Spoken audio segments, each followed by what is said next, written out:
to Lyme Regis Museum. Now, one of the most fascinating fossils in this museum is an ichthyosaur, where we can see its entire contents of its last meal fossilised in its stomach.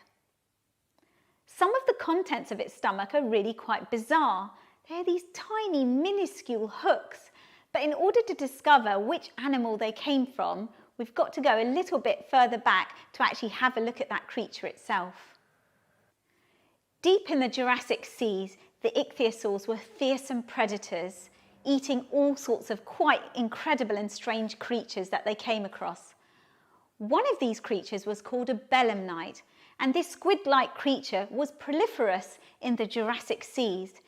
In fact, if you walk across the beaches at Charmouth and Lyme Regis, the Bellum Knight fossils are the ones that are the most likely that you'll walk away with.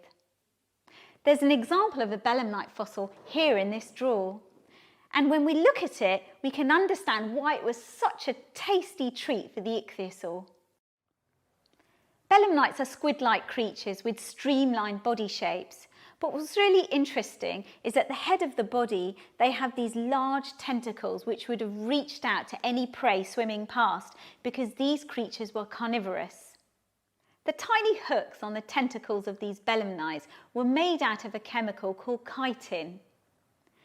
Now, if this Bellum Knight was unfortunately dinner for an ichthyosaur that was swimming past, quite often what would happen would be that Bellum Knight would be swallowed whole and end up in the stomach of that creature.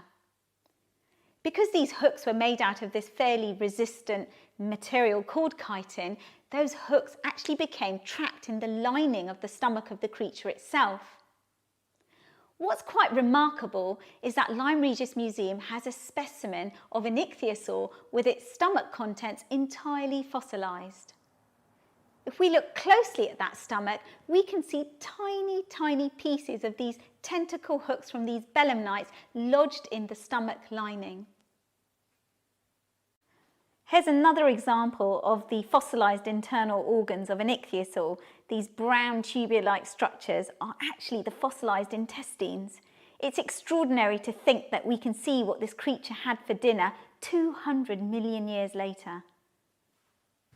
So the next time you're devouring your fast food, have a think back to our poor ichthyosaur who was fossilised with his entire stomach contents preserved.